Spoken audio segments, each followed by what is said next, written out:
Okay student, तो next chapter हमारा start हुआ बायोटेक्नोलॉजिकल एप्लीकेशंस। तो इसका बेसिक इंट्रोडक्शन तो आज अपन ने ऑनलाइन क्लास के ड्यूरिंग ले लिया था। तो अब बायोटेक्नोलॉजी के एप्लीकेशन अपने वेरियस फील्ड्स में स्टडी करने जा रहे हैं। तो सबसे पहले हम बायोटेक्नोलॉजी का एप्लीकेशन एग्रीकल्चर फील्ड में स्टडी करेंगे। देखो बच्चों, क्या है कि बहुत से पास्ट ईयर की अगर अपन बात करें, पास्ट ईयर से अब तक, तो ह्यूमन का जो लिविंग स्टाइल है उसमें बहुत बड़ा चेंज आया है। अगर हम किसी भी कंट्री वाइज भी बात करें तो बहुत वेरियस फील्ड में वर्ल्ड की डिफरेंट कंट्रीज ने बहुत अच्छी ग्रोथ की है। लेकिन इतनी सारी बात होने के बाद पॉपुलेशन भी इंक्रीज हुई है, तो कहीं ना कहीं फूड सेक्टर को या फूड की रिक्वायरमेंट जो है वो इंक्रीज हुई, फूड की अवेलेबिलिटी उतनी नहीं थी। तो कहीं ना कहीं एक डेवलपिंग कंट्रीज के सामने खास करके एक बड़ी चुनौती थी हंगर साइंस को, या जो है माल न्यूट्रिशन की कमी को दूर करना, ठीक है, प्रोडक्टिविटी बढ़ाना, ठीक है, अच्छी वेराइटीज बनाना, ठीक है। क्वांटिटी इंक्रीज करना उद्देश्य नहीं था, उद्देश्य था क्वालिटी इंक्रीज करना। क्वांटिटी तो वैसे ही बहुत थी क्रॉप्स की, लेकिन क्वालिटी इंक्रीज करना ताकि फूड की सप्लाई सभी को हो सके, जो भी किसी भी कंट्री का एक प्राइम एम होता है। तो क्या है बेटा कि देखो 3 मेन ऑप्शंस हैं जो कंसीडर किए गए फूड प्रोडक्शन को इंक्रीज करने के लिए, एग्रीकल्चर प्रोडक्शन को इंक्रीज करने के लिए। फर्स्ट है agrochemical based agriculture. Agrochemical based agriculture क्या है, आपको नाम से क्लियर हो जाएगा, और आपके सीबीएसई में क्वेश्चन भी आ सकता है कि what is agrochemical based agriculture. पहला क्वेश्चन तो ये बन सकता है कि क्या मेन स्टेप्स थे, क्या ऑप्शंस थे जो कंसीडर किए गए फूड प्रोडक्शन को इंक्रीज करने के लिए, ये क्वेश्चन है। इसका जवाब तो बड़ा सिंपल है कि आपको 3 ऑप्शन बताने हैं: agrochemical based agriculture, organic agriculture और genetical engineering crop based agriculture. There are 3 option, ठीक है, were considered for increasing food production, right. लेकिन अब इनमें एक एक करके सबका अलग अलग क्वेश्चन भी आ सकता है। जैसे क्वेश्चन आया कि एग्रोकेमिकल बेस्ड एग्रीकल्चर क्या है, ठीक है ना, what is agrochemical based agriculture. तो एग्रोकेमिकल बेस्ड एग्रीकल्चर में क्या था बच्चों, इसमें केमिकल वर्ड को आप उठाएंगे यहां से, इसमें क्या यूज किए जाते थे बेटा, एक्सेसिव अमाउंट में फर्टिलाइजर, पेस्टिसाइड्स, हर्बिसाइड्स, सुन रहे हैं बेटा, insecticides, fungicide, weedicides. There are many control agents, okay, and fertiliser including growth hormone. Plant की अच्छे प्रोडक्शन के लिए हार्मोन भी यूज किए जाते थे, करेक्ट। तो इसमें पूरा का पूरा जो प्रोडक्शन इंक्रीज किया जाता था वो केमिकल की हेल्प से किया जाता था। So that is agrochemical based agriculture. अब इसके क्या फायदे थे और क्या नुकसान थे, ये भी आपको बताना है। तो ये थ्योरेटिकल पार्ट है, तो मैं आपसे जनरल डिस्कस ही करूंगा। आप खुद देखिए कि इसमें प्रोडक्शन को बढ़ाने के लिए केमिकल्स यूज किए जा रहे हैं। तो फिर क्या होगा बेटा कि जब हम प्रोडक्शन को इंक्रीज करने के लिए केमिकल यूज कर रहे हैं, तो एक तो केमिकल्स आर टू एक्सपेंसिव, बहुत ज्यादा एक्सपेंसिव है, कॉस्ट बहुत ज्यादा आ जाती थी, और प्रोडक्शन इतना नहीं हो पाता था, कॉस्ट ज्यादा आ जाती थी, है ना। तो किसी भी फार्मर के लिए ये चीज थोड़ी मतलब आइडियल नहीं है। दूसरी बात कि आप ऑलरेडी डिस्कस कर चुके हैं माइक्रोब्स इन ह्यूमन वेलफेयर में कि केमिकल कंट्रोल एजेंट या chemical fertiliser are pollutant for ecosystem या इन्वायरमेंट। तो ये इन्वायरमेंट के लिए भी पॉल्यूटेंट है, बायोमैग्निफिकेशन कॉज करते हैं ये। दूसरी बात कि इनसे सॉइल पोल्यूशन होता है ना, सॉइल कंजर्वेशन को नुकसान होता है, सॉइल की फर्टिलिटी डिक्रीज होती है। तो ये कॉस्ट ज़्यादा है, सॉइल की फर्टिलिटी डिक्रीज होगी, इन्वायरमेंट के लिए पॉल्यूटेंट है ना, हमारी हेल्थ के लिए अच्छे नहीं है। तो ये एग्रोकेमिकल बेस्ड एग्रीकल्चर की डिसएडवांटेज है। और एडवांटेज ये था कि भाई इनसे आप क्या है, इमीडिएट प्रोडक्शन को बढ़ा सकते हैं, लेकिन लेटर ऑन इसका इफेक्ट बहुत ही हैजार्डस था। ठीक है, तो कहीं ना कहीं ये आइडियल एग्रीकल्चर नहीं मानेंगे हम, ठीक है। बताइए, पहला समझ आया आपको? ओके। इसके बाद सेकंड आता है आपका ऑर्गेनिक फार्मिंग। ऑर्गेनिक फार्मिंग में क्या था कि जो भी फार्मर था वो नेचर के साथ हार्मनी मेंटेन करके रखता था, यानी जो फार्मिंग है वो नेचर के साथ हार्मनी मेंटेन करके होती थी, यानी उसके बैलेंस में होती थी, यानी फार्मर कभी भी नेचर को लॉस नहीं पहुंचाता था। बात समझ आई? यानी ये जो एग्रीकल्चर है इसमें क्या किया जाता था, बायो फर्टिलाइजर यूज होते थे, बायो कंट्रोल एजेंट यूज होते थे, ऑर्गेनिक मैन्योर यूज होती थी, ये यूज होती थी इसके अंदर, है ना। और इससे नेचर जो है उसको कोई लॉस नहीं होता था, नो पॉल्यूशन, कोई पॉल्यूशन नहीं है। बात क्लियर? अब ऑर्गेनिक फार्मिंग समझ आ गई आपको क्या चीज है? आप देखते हैं ना मार्केट में, ये ऑर्गेनिक व्हीट है, ये ऑर्गेनिक टी है, ये ऑर्गेनिक प्रोडक्ट है, समझ आ रहा है, और उसको हम बहुत ही अच्छा पसंद करते हैं क्योंकि वो टॉक्सिक नहीं होती है, हैजार्डस नहीं होती है। लेकिन इस फार्मिंग की भी लिमिटेशन थी बच्चों, इससे बहुत ज्यादा एक्सेसिव अमाउंट में प्रोडक्शन नहीं हो रहा था। बात समझ आ रही है आपको? तो जो फूड की रिक्वायरमेंट है वो कहीं ना कहीं इससे पूरी नहीं हो पा रही थी। मैं मानता हूं आइडियल है। अच्छा, एक और बात कि जब हम इससे प्रोडक्शन करेंगे तो प्रोडक्शन इतनी अमाउंट में नहीं था, तो और उसकी डिमांड ज्यादा थी, तो कहीं ना कहीं कॉस्ट भी बढ़ जाती है। तो आप कभी भी देखना ऑर्गेनिक प्रोडक्ट महंगे रहेंगे, है ना। तो ये ऑर्गेनिक फार्मिंग नेचर के लिए अच्छी है, लेकिन प्रोडक्शन इससे भी इंक्रीज नहीं हो रहा था उतना, ठीक है ना। और ये नेचर के साथ हार्मनी में हो रहा है, बैलेंस में हो रहा है, और इसमें क्या यूज हो रहा है, organic manure, bio control agent, bio fertiliser in place of chemical fertiliser and chemical control agent, यानी सिंथेटिक या आर्टिफिशियल कंट्रोल एजेंट और फर्टिलाइजर की जगह बायो फर्टिलाइजर या बायो कंट्रोल एजेंट यूज हो रहा था, है ना। ये बिल्कुल पॉल्यूटेड नहीं है, टॉक्सिक नहीं है, बट कहीं ना कहीं इससे फूड की रिक्वायरमेंट पूरी नहीं हो पा रही है। Is that clear? So final solution जो था वो था बेटा genetic engineering crop based agriculture, that is the final solution, right, for food enhance the food production. तो genetic engineering crop based agriculture सबसे बेस्ट माना है। इसमें क्या करते हैं हम, इसमें हम जेनेटिक मॉडिफाइड क्रॉप्स बनाते हैं या प्लांट वेराइटीज बनाते हैं। Genetic modified micro organism, genetic modified plants या जेनेटिक मॉडिफाइड एनिमल, यानी इनके लिए वर्ड यूज करूं मैं GMO, genetic modified organism, genetic modified organism. So क्या होते हैं जेनेटिक मॉडिफाइड ऑर्गेनिज्म?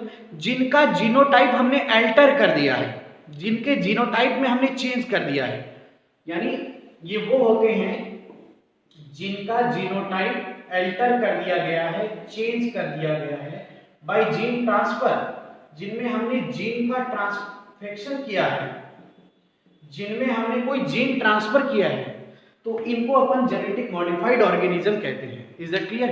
तो हमने जेनेटिक मॉडिफाइड प्लांट भी बनाए हैं, जेनेटिक मॉडिफाइड एनिमल भी बनाए हैं, जेनेटिक मॉडिफाइड माइक्रो ऑर्गेनिज्म भी बनाए हैं। सो ये तो हमने पहला चैप्टर जो था उसमें हमने ढेर सारी बातें की हैं इनके बारे में।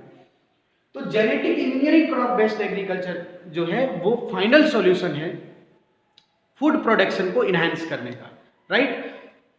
ना केवल फूड प्रोडक्शन को इनहैंस किया है हमने बहुत सारी क्वालिटी इंप्रूवमेंट भी किया है जेनेटिक इंजीनियरिंग की हेल्प से। कैसे? कि बच्चों देखिए हमने क्या किया है, आपको मैं बताता हूं। देखो, हमने एबायोटिक कंडीशन जो है, स्ट्रेस कंडीशन जो है, इनसे टॉलरेंट वैरायटी भी बनाई है, टॉलरेंट वैरायटीज भी बनाई है, यानी ऐसी वैरायटीज बनाई है हमने प्लांट्स की जो एबायोटिक स्ट्रेसेस को टॉलरेंट कर सकते हैं, जो ड्राइनेस कंडीशन में भी ग्रो कर सकती है, ज्यादा टेम्परेचर में ग्रो कर सकती है, ज्यादा वाटर सिचुएशन में भी ग्रो कर सकती है। ये सब स्ट्रेस कंडीशन है। तो हमने एक ऐसी एबायोटिक स्ट्रेस कंडीशन के अगेंस्ट टॉलरेंट वैरायटी बना दी है जो हार्श कंडीशन में भी ग्रो कर सकती है। उनके जीनोटाइप में हमने ऐसा चेंज कर दिया है। इसके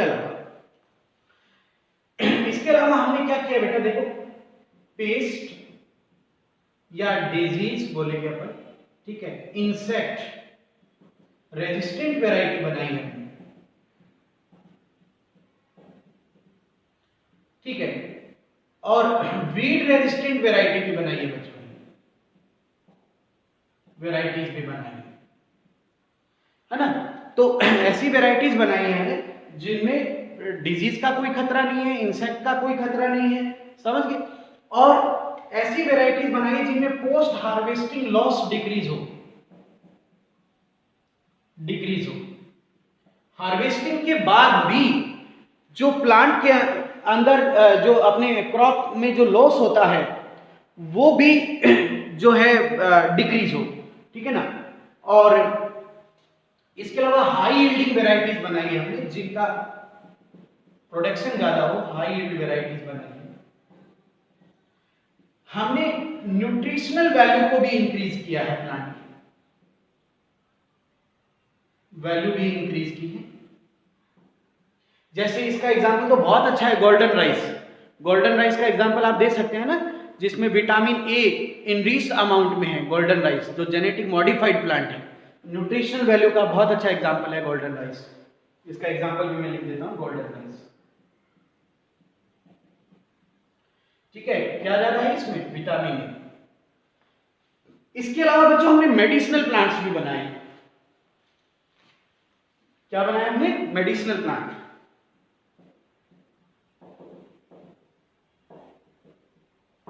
है ना, जिनसे अपन जो है मेडिसिन जनरेट करते हैं। फार्मास्यूटिकल्स प्लांट बनाए हमने, जैसे बनाना का एग्जांपल ले सकते हैं, जिससे हेपेटाइटिस वैक्सीन मिलती है।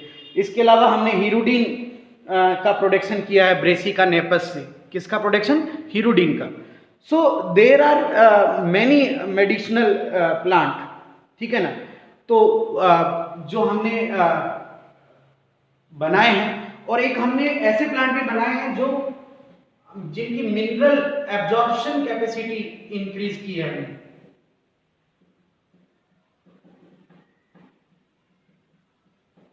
सो these are genetic modified crops, ठीक है ना। तो ये आपके एक क्वेश्चन आ सकता है कि जेनेटिक मॉडिफाइड क्रॉप्स जो हैं उनके क्या कैरेक्टर हैं, क्या इंपॉर्टेंस है, तो ये आपको बताना है, करेक्ट। कि ये एबायोटिक स्ट्रेस से टॉलरेंट होती है, दूसरी बात ये पेस्ट रेजिस्टेंट होती है, पोस्ट हार्वेस्टिंग लॉस इनमें कम होता है, हाई यील्डिंग होती है, मिनरल एब्जॉर्प्शन अच्छा करती है सॉइल से, इनकी न्यूट्रिशनल वैल्यू अच्छी होती है, इनसे हम मेडिसिन भी जनरेट कर सकते हैं। समझ गए एकदम अच्छे से। तो ये कुछ आपको जेनेटिक मॉडिफाइड क्रॉप्स के बारे में बताना है, ठीक बात। और ये फाइनल सॉल्यूशन है फूड प्रोडक्शन को इंक्रीज करने का, ये बात भी ध्यान रखिएगा, ठीक है ना। एग्रोकेमिकल और ऑर्गेनिक फार्मिंग से ये कहीं बेटर है, ठीक है। अब थोड़ा सा इसमें अपन ग्रीन रेवोल्यूशन के बारे में भी बात करते हैं। मैंने कहा ना बेटा कि समय के साथ पॉपुलेशन बढ़ती गई और फूड की डिमांड बढ़ती गई, तो क्या हुआ बेटा, मिड 1960 में ग्रीन रेवोल्यूशन का जो है जन्म हुआ। ग्रीन रेवोल्यूशन का मतलब है, क्या एम है ग्रीन रेवोल्यूशन का?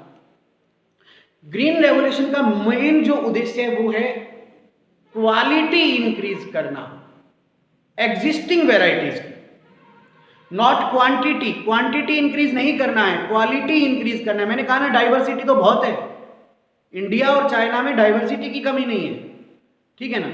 डाइवर्सिटी हमारे पास बहुत है, बस हमें उनकी क्वालिटी इंप्रूव करना है। ये ग्रीन रेवोल्यूशन का मेन एम था। और नॉर्मन अर्नेस्ट बोरलॉग इसके फादर माने जाते हैं बेटा, ठीक है ना, मैक्सिकन साइंटिस्ट है ये। और इंडिया में Swaminathan, M S Swaminathan, India में कौन है? M S Swaminathan. तो ग्रीन रेवोल्यूशन ने स्पेशली व्हीट और राइस पर वर्क किया। अगर ये भी क्वेश्चन आए तो मेनली जो वर्क था वो व्हीट और राइस पर था, इन पे वर्क करना। ग्रीन रेवोल्यूशन जो था उसके कुछ एम थे। क्या एम थे? Introduction of improved crop varieties, improved crop varieties banana, better management practice हो, एग्रीकल्चर की जो मैनेजमेंट प्रैक्टिस है वो बेटर हो, जैसे कि इरिगेशन अच्छा हो, अच्छे पेस्टिसाइड फर्टिलाइजर यूज किए जाए, सॉइल कंजर्वेशन की बात आती है, ये मैनेजमेंट प्रैक्टिस में आता है। तो अच्छी वेराइटीज को इंट्रोड्यूस करना, बेटर मैनेजमेंट एग्रीकल्चर प्रैक्टिस हो, यूज ऑफ एग्रोकेमिकल, यानी इनका उद्देश्य यही था ओवरऑल प्रोडक्शन इंक्रीज करना है, करेक्ट, बात समझ आई। लेकिन इसमें कुछ समस्याएं थी, जो हिंड्रेंसेस की बात कर रहे हैं हम, ग्रीन रेवोल्यूशन की हिंड्रेंसेस क्या है, क्या बाधाएं हैं। For farmer in developing world का जो फार्मर है, agrochemical are too expensive, we have already discuss कि उसके लिए एग्रोकेमिकल का यूज बहुत ही एक्सपेंसिव हो जाएगा। Increase in yield with existing varieties are not possible using conventional breeding. देखिए ग्रीन रेवोल्यूशन क्रॉप वेराइटीज अच्छी बना रही है, लेकिन वो कन्वेंशनल ब्रीडिंग मेथड यूज कर रही है, वो हाइब्रिडाइजेशन मेथड यूज कर रही है। मैं बोल रहा था ना, हमारा कन्वेंशनल ब्रीडिंग मेथड क्या है, हाइब्रिडाइजेशन। ट्रेडिशनल मेथड क्या है जिससे हम वेराइटीज में इंप्रूव करते हैं, हाइब्रिडाइजेशन। तो जो कन्वेंशनल जो हमारा ब्रीडिंग मेथड है, उससे एग्जिस्टिंग वेराइटीज से ज्यादा यील्ड लेना इतना आसान नहीं है। दूसरी बात, न्यू वेराइटी जो भी हम बना रहे हैं, उनकी रिक्वायरमेंट जो फर्टिलाइजर की या कंट्रोल एजेंट की है, वो बहुत ज्यादा है। जो नई वेराइटी बनाई है वो उसको फर्टिलाइजर और केमिकल कंट्रोल एजेंट बहुत ज्यादा अमाउंट में चाहिए, और आपको पता है अगर वो ज्यादा अमाउंट में यूज करेंगे तो ऑलरेडी कॉस्ट बढ़ेगा और इन्वायरमेंट के लिए पॉल्यूशन कॉज होगा। तो ये कुछ इसकी ग्रीन रेवोल्यूशन की हिंड्रेंसेस थी। अब इन कमियों को दूर करने के लिए सॉल्यूशन क्या है, ग्रीन रेवोल्यूशन की जो हिंड्रेंसेस है, जो समस्याएं आ रही है हमारे सामने, जो बाधाएं आ रही है फूड प्रोडक्शन को इनहेंस करने में, ठीक है ना, तो उसका सॉल्यूशन क्या है, उसका सॉल्यूशन है बेटा जेनेटिक इंजीनियरिंग बेस्ड एग्रीकल्चर, ठीक है ना। तो ये जो है हिंड्रेंसेस जो आ रही है, इन हिंड्रेंसेस का सॉल्यूशन क्या है, इनका सॉल्यूशन है बेटा जेनेटिक इंजीनियरिंग बेस्ड एग्रीकल्चर। ये इसका सॉल्यूशन है, जो मैंने आपको बताया था ना कि अल्टीमेट सॉल्यूशन है।